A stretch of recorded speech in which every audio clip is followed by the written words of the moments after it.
más a un sueño llamado fertilidad.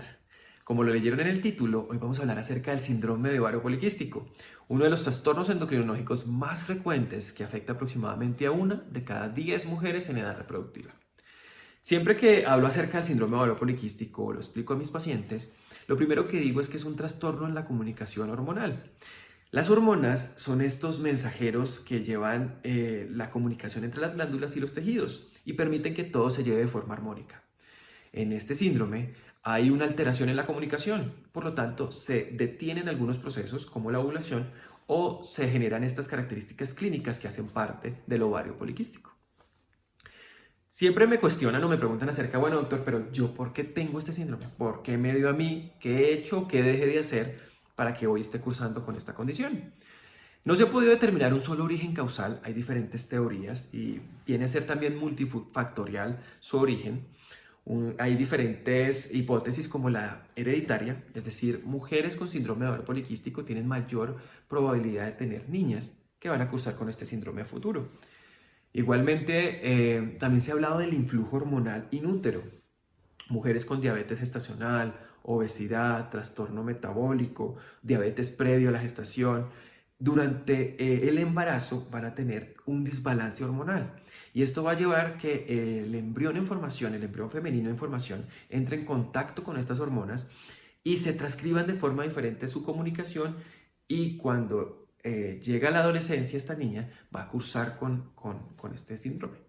Entonces, es importante tener claras estas diferentes hipótesis. Igualmente, cuando hablamos acerca del trastorno de la comunicación, puede ser que se eleve la síntesis de algunas hormonas, como lo es el aumento de la LH, normal en todos los organismos, normal en la comunicación entre el eje del cerebro y el ovario para generar la ovulación. Este aumento puede generar que no se lleve de forma adecuada. Y hay dos que me gustan bastante porque resumen tanto las características clínicas como el manejo que debemos realizar, que son el aumento de los andrógenos y la resistencia periférica a la insulina. Los andrógenos son esta hormona que aumenta o que está en mayor proporción en los hombres y que en las mujeres cuando se eleva su formación o su síntesis va a dar origen a los cambios característicos en la piel o en la presentación clínica que vemos en las mujeres que cursan con síndrome de ovario poliquístico. Igualmente, este síndrome se caracteriza casi en un 40 o 60% de las mujeres que lo cursan, igualmente van a tener un trastorno denominado resistencia periférica a la insulina. ¿Cómo explicarlo? La insulina es una hormona que permite o que genera la distribución del azúcar en el cuerpo. Le dice a la glucosa, bueno, usted vaya al músculo, usted vaya al cerebro, por favor, almacénese ahí. Cuando yo la necesite para dar energía a los tejidos, me la permite, me hace el favor. Normalmente la insulina va al tejido y golpea y dice, bueno, señor tejido, le traigo la insulina. Y el tejido dice, le traigo el azúcar, perdón, y dice, bueno, gracias, insulina. Coge el azúcar y la guarda. En las mujeres con resistencia periférica a la insulina va al tejido y golpea, pero el tejido no le abre, el músculo no le abre, está ahí. Entonces la insulina dice, no me va a abrir, entonces produce mayor insulina y va y le dice, venga, golpeemos todos. Golpea más fuerte y el tejido dice, ay, sí, disculpe, gracias por traerme el azúcar y lo almacena. Es decir, los niveles de azúcar en sangre van a estar adecuados, pero a expensas de una producción excesiva de insulina, porque hay algo a nivel de la comunicación de ese tejido con la insulina. Y al elevarse la insulina, los ovarios tienen receptores para esta hormona. Lo que va a hacer o va a generar es una cese en la ovulación, o sea, va a detener la ovulación. Entonces, estas son todas las teorías o presentaciones clínicas y desbalances hormonales que vemos en las mujeres con síndrome de ovario poliquístico y van de la mano con su presentación clínica. Entonces, si hablamos acerca del aumento de los andrógenos, encontramos que tienen mayor probabilidad de cursar con acné por aumento de los andrógenos, aumento del sebo, la grasa a nivel de la piel, la obstrucción de los poros y la formación del acné. Cambios a nivel del folículo piloso. Entonces, las mujeres con síndrome de ovario poliquístico pueden cursar con hirsutismo, que es aumento del vello en características masculinas, o sea, un grosor mucho más, un vello un poco más grueso y localizado en áreas que usualmente no están en las mujeres. Esto puede ser o su presentación clínica o podemos evidenciarlo a nivel de todo el perfil hormonal que se solicita para el estudio de esta condición. Igualmente, aprovecho para decir que se deben descartar otras patologías que aumenten elevación de los andrógenos. O sea, ahí hacemos como no una patología de descarte, pero sí una lista de chequeo para identificar que no tenga ningún otro origen a nivel de otra glándula que también genere aumento de los andrógenos. Cuando hablamos de resistencia periférica a la insulina, pues como hay un desbalance en cuanto a la comunicación, a la migración y al almacenamiento de la glucosa, es frecuente encontrar mujeres con sobrepeso y obesidad y su distribución grasa un poco más hacia abdominal. Esa es como la presentación clínica más frecuente. Igualmente, haciendo parte, y hace parte de esta triada, ya hablamos de los andrógenos, ya hablamos acerca de pues, la presentación clínica de la resistencia periférica a la insulina, que va a generar un trastorno en la ovulación, y la tercera en esta triada sería la evidencia ecográfica de ovarios poliquísticos. Siempre me gustaría recalcarlo en esto, la preocupación que genera hablar de quistes en los ovarios en las mujeres es bastante, o sea, genera estrés hablar de quistes. El título que se le dio a este síndrome como de ovario poliquístico pues fue reclutado cuando se empezó a hablar cuando se juntaron todas estas presentaciones clínicas, eso es lo que es un síndrome, la unión de diferentes signos y síntomas, se le dio este nombre. Pero la realidad es que no son quistes, sencillamente son folículos. Estos ovarios con este desbalance hormonal reclutan, es decir, salen a primera línea estos folículos primarios y primordiales, pero no hay una comunicación hormonal, o sea, las hormonas no le dicen qué hacer y se quedan ahí esperando. No hay ovulación, pero se quedan ahí. Entonces, ecográficamente vemos varios folículos hacia la periferia, pero esperando a alguien que les diga qué hacer. O sea, ahí tenemos estas tres características. El diagnóstico lo hacemos con 2 de 3. Posiblemente cuando encontramos una mujer que cursa con sobrepeso, obesidad, hirsutismo, acné y trastornos en la ovulación, pues blanco es gallina, lo pone y frito se come. Estamos hablando de un síndrome de ovario poliquístico y su diagnóstico también a nivel de sangre, hormonal, ecográfico, pues nos lleva a la conclusión que estamos frente a este escenario. Pero lo difícil de esta condición es que hay diferentes presentaciones clínicas. O sea, es un abanico de posibilidades. Tenemos también la paciente delgada, con un índice de masa corporal adecuado, que no está ovulando, que no está teniendo una ovulación óptima o adecuada, pero no tiene ni acné ni hirsutismo. Le tomamos niveles en sangre de andrógenos y están elevados, o sea, tiene 2 de 3, pero su presentación clínica es diferente. Por eso siempre se debe interrogar esta triada y evaluar en qué punto de alteración en la comunicación estamos y yo siempre digo que se debe determinar cuál es la alteración de base. Si es posiblemente la resistencia periférica a la insulina que está en el 60% de las mujeres con ovario poliquístico, o es esa producción excesiva de andrógenos, para poder determinar o poder ir hacia el manejo o el tratamiento adecuado. Como lo dije desde un inicio, el trastorno en la ovulación o la evidencia ecográfica de muchos folículos quietos es solo la parte final de un trastorno un poco más complejo a nivel de las hormonas. Entonces uno dice, listo, el tratamiento debe ser enfocado dependiendo el escenario. Usualmente se puede diagnosticar en la adolescencia. Teóricamente y culturalmente se tiene como un tiempo inicial en que, entre comillas, debe madurar el eje, aunque si ya llega por primera vez la menstruación en la menarque, en la primera menstruación en la niña, ya está lo suficiente maduro ese eje para que sí empiece a tener su regularidad. Siempre hay un plazo de 1 a 2 años en que se busca que madure, como lo digo anteriormente, entre comillas, pero a veces se caracteriza por ausencia. Llega menstruación, hay una ausencia, después viene un sangrado, que propiamente no es menstruación, sino un sangrado por deprivación hormonal. ¿Por qué se genera esto? Las mujeres con ovario poliquístico tienen un aumento de producción de estrógenos. Recordemos, como lo hemos hablado anteriormente, los estrógenos hacen que el endometrio se crezca. Pero como no hay una ovulación, no va a haber una progesterona que permita que se limpie ese endometrio mes a mes. Entonces vamos a encontrar un endometrio que se va a engrosar y engrosar y engrosar. Y a largo plazo, este engrosamiento endometrial puede dar origen a ciertos cambios que no son adecuados y se deben tener en cuenta y ser diagnosticados de forma temprana. Pero en la adolescente lo que hace es como hacer una pared poniendo solo ladrillos, sin el cemento. Llega un momento en que cae. Lo mismo pasa con el endometrio cuando solo se nutre de estrógenos. crece, crece, crece, pero no hay soporte, finalmente una hormona que los limpie completamente, por lo tanto tienen manchados, van cayendo ese endometrio y van a cursar con manchados. Entonces, no doctor, yo sangré hace como 3 meses, pero fue muy escaso. Entonces dice, ojo, puede ser un sangrado por deprivación hormonal o por no tener esa contraparte hormonal. Entonces, desde la adolescencia se debe investigar y se debe diagnosticar y sospechar para poder controlar este desbalance hormonal. Porque la importancia radica no solo en el hecho de la dificultad para lograr el embarazo, siendo una de las causas más frecuentes de dificultad para lograrlo y de consulta al especialista en medicina reproductiva, sino que a futuro puede generar otros trastornos que son considerados como enfermedades de salud pública. Entonces imagínense que llega un momento en que se produce insulina y se produce insulina para mantener ese azúcar adecuado y niveles estándar, pero llega un momento en que el páncreas dice, ay no, ya me cansé, yo ya no voy a producir más insulina, hasta aquí, o sea, hasta aquí. Entonces, claro, ahí ya empieza a haber trastorno a nivel del azúcar y puede repercutir o puede generar a futuro diabetes mellitus.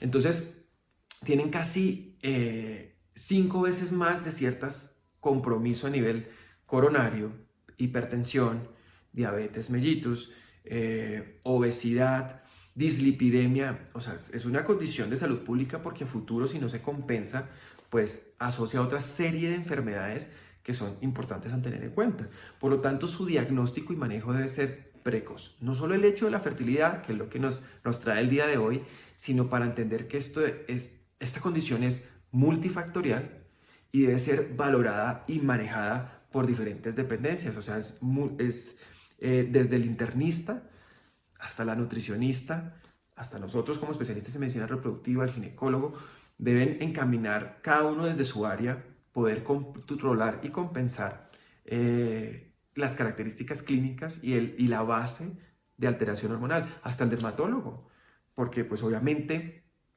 esta condición, y si se presenta desde la adolescencia, imagínense el acné, no el acné adolescente que tuvimos todos, sino ya un acné un poco más severo, ese hirsutismo, esa obesidad, genera también problemas de autoestima. Entonces, desde el dermatólogo debe estar trabajando ahí para que se mejoren estas condiciones, se traten, porque sí hay descrito en diferentes estudios bastante buenos que las mujeres con síndrome de ovario poliquístico son más propensas a tener depresión por su desbalance hormonal, puede ser, pero igualmente por cómo se ven y por los trastornos que pueden generar, o sea, de apariencia, y en etapas tan tempranas que es tan importante el aceptarse a uno mismo, igual ser aceptado en un grupo. Entonces, desde ahí empiezan a haber este tipo de alteraciones y debe enfocarse su diagnóstico y su tratamiento. Entonces, centrándonos un poco en la adolescencia, también me dicen mucho que, pues doctores, que a mí me lo diagnosticaron y me mandaron anticonceptivos, pero pues no me están haciendo, o sea, me lo suspendí y sigo con los quistes y sigo con la alteración. Claro, si esto es un compromiso en la comunicación, pues los anticonceptivos me van a permitir que se comuniquen de forma adecuada mientras se toman. Pero es el mejor tratamiento o el óptimo que tenemos durante la adolescencia y si no se desea fertilidad, porque permite, uno, una adecuada comunicación entre el cerebro y los ovarios. Dos, ese endometrio que les había comentado anteriormente ayuda a que sangre y se evite ese crecimiento, esa hiperplasia y esos cambios que se pueden dar secundarios a esa exposición excesiva a los estrógenos. Me va a permitir igualmente ayudar al compromiso de la piel y a ese trastorno excesivo de los andrógenos, o sea, mejora el acné. O sea, si nos ponemos a analizar, cada una de estas variables se puede mejorar con los anticonceptivos, pero obviamente es mientras se toman. Si se suspenden, pues puede volver a generar su problema de base en la comunicación. Ya entramos a un punto intermedio entre la adolescencia y la etapa fértil, y es, pues obviamente, pacientes vienen tomando anticonceptivos, suspenden para buscar embarazo, pero nos vemos enfrentados a, no estoy ovulando adecuadamente, no me llega la menstruación, estoy ganando peso, empecé a tener acné, sobre todo se hace más evidente este trastorno a nivel de la fertilidad. Una parte importante, haciendo como la unión entre esta adolescente que inició sus anticonceptivos y esta mujer que desea completar su familia, es que de base debemos manejar no solo con los anticonceptivos, sino cambios a nivel del estilo de vida. Eso es algo que vamos a hablar posteriormente porque se pregunta mucho y hay que hacer énfasis y generar visibilidad a que sí, los cambios en los estilos de vida pueden mejorar. Usualmente damos manejos asociados como los medicamentos que sensibilizan los receptores de insulina para que esta comunicación mejore y se disminuya la resistencia periférica. Pero si no hacemos de base un cambio en los estilos de vida, esto a futuro no vamos a tener nada. Entonces, a veces sí se utilizan como para hacer un choque inicial, pero debe aumentarse la actividad física. Con decirles que si las mujeres, y está escrito, las mujeres con ovario poliquístico que sufren de obesidad, si disminuyen el índice de masa corporal, casi en un 5% van a volver y reactivan su flujo, su comunicación hormonal y todo este ciclo de ovulación y pueden ovular de forma espontánea, de forma adecuada y buscar su embarazo. Obviamente, por eso la importancia de un manejo multidisciplinario, porque es que es muy fácil decirlo, ay, no hay que comer bien y hay que hacer actividad física, pero es muy difícil hacerlo. Pero si tenemos motivos como un embarazo, como poderlo lograr en casa sin necesitar ningún tratamiento de medicina reproductiva, pues obviamente qué mejor aliciente para generar estos cambios. Ya entrando en la etapa fértil, se suspenden anticonceptivos, llegan las parejas que no logran este embarazo. Igualmente se debe hacer lo que siempre digo que es una lista de chequeo, evaluando cómo están las trompas, evaluando, confirmando que la ovulación está adecuada, en la ecografía evaluar esos ovarios de apariencia poliquística, cómo está el espermograma. O sea, entra la pareja como en el contexto de una pareja con trastornos en la reproducción, pero pues de base ya vamos enfocándonos en el diagnóstico del síndrome ovario poliquístico. Entonces, aquí entramos en el manejo, que el problema de base es un trastorno en la ovulación. Entonces, damos medicación que ayuden a ovular. O sea, no que la hagan más fuerte, sino que sencillamente se logre la ovulación. Uno, siempre lo digo en todos los videos y previamente tengo un video explicando acerca del síndrome ovario poliquístico y de generar la importancia de el control y la vigilancia. Estos inductores de ovulación, no todas las mujeres responden de forma adecuada. Puede que no respondan con la dosis inicial. Puede que respondan de forma excesiva y se genere riesgo de embarazo múltiple. Los medicamentos que generan la inducción de ovulación o llevan a la ovulación también van a tener ciertas alteraciones a nivel de otras áreas o dependencias propias de la fertilidad que si no se evalúan, pues estamos a ciegas mandando un medicamento y las parejas digan, no, es que hicimos 5 ciclos de inducción de ovulación y no pasó nada. Y uno le dice, y bueno, ¿cómo salieron las ecografías? No me hicieron. Entonces, eso es lo que no se debe hacer. Se debe controlar. Tengo que saber que tu cuerpo me cuente la historia de cómo responde a la medicación. Entonces, los inductores de ovulación, luego de evaluar cómo están las trompas, cómo está el espermograma, si tienen indicación para inducción de ovulación, pues este medicamento lo que permite es generar que ese bloqueo a nivel del ovario, de esos folículos que están quietos, sin ninguna comunicación que les diga qué hacer o alguien que les diga crecer, los inductores de ovulación permiten eso. Entonces, uno hace el seguimiento ecográfico y evalúa cómo va creciendo el folículo. Y al final se administra medicación para ayudar a ovular y se genera exposición a las relaciones sin protección para buscar el embarazo. Entonces, esto va de la mano igualmente de la actividad física, de la parte nutricional, no la dieta. A mí no me gusta hablar de dieta porque me parece restrictivo, sino cambios en la nutrición. Para que todo estas hormonas que hablábamos de la armonía de ellas, pues empiecen nuevamente a tener esa comunicación adecuada. Obviamente, no es a veces, si sabemos que hay un abanico de posibilidades de presentación clínica, también tenemos un abanico de respuestas a los medicamentos. Y esto lo quiero hablar es porque a veces tengo parejas que están en inducción de ovulación y la paciente no responde de forma que se me dice, doctor, pero pues si el problema era ovulación, ¿por qué no me estoy respondiendo? Porque a veces esa alteración es mucho más compleja, entre comillas, no compleja, sino de pronto se necesita buscarle más a fondo. Posiblemente no responden con una sola dosis, te toca hacer 2 dosis de medicación o usar inyecciones de gonadotrofinas para estimular esta ovulación. O sea, hay que buscarle ese punto exacto que genere que el ovario y el folículo comience a crecer. Igualmente, si por ejemplo tienen un trastorno en las trompas, unas trompas obstruidas, pues obviamente los inductores de ovulación no tienen oportunidad ni cabida acá. Ya estaría indicado un manejo con una fertilización in vitro, que obviamente hay protocolos específicos para este perfil de paciente, porque al tener mucho folículo en sus ovarios esperando qué hacer, puede generar un aumento excesivo de los mismos. Entonces existen protocolos que nos permiten tener, como lo digo de forma coloquial, la pita corta de la cometa, tenerlo aquí cerquita e irlo valorando poco a poco y saber controlar, de forma controlada, como es una ovulación controlada, poder tener un desarrollo folicular adecuado y posteriormente pues un crecimiento, una aspiración y unos embriones de calidad óptima para lograr el embarazo.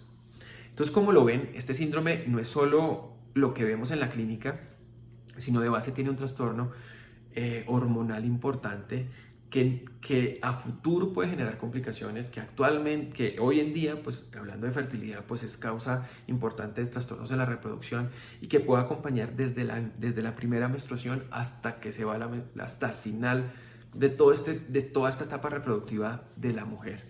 Recordarles que es importante ser valoradas por diferentes disciplinas, entender que la actividad física y la nutrición son pieza clave para la respuesta a los tratamientos, para disminuir esa resistencia periférica a la insulina, disminuir esa producción de andrógenos y sobre todo pues para tener una mejor calidad de vida. Eso era lo que quería contar el día de hoy, espero que les haya quedado claro. Igualmente es tener en cuenta que se debe seguir luchando por buscar este embarazo, pero igualmente tener en cuenta que existen herramientas de tratamiento y sobre todo de un diagnóstico precoz. Como les dije previamente, espero que les haya quedado claro. Les deseo un fértil martes para todos y sobre todo recuerden que se puede lograr.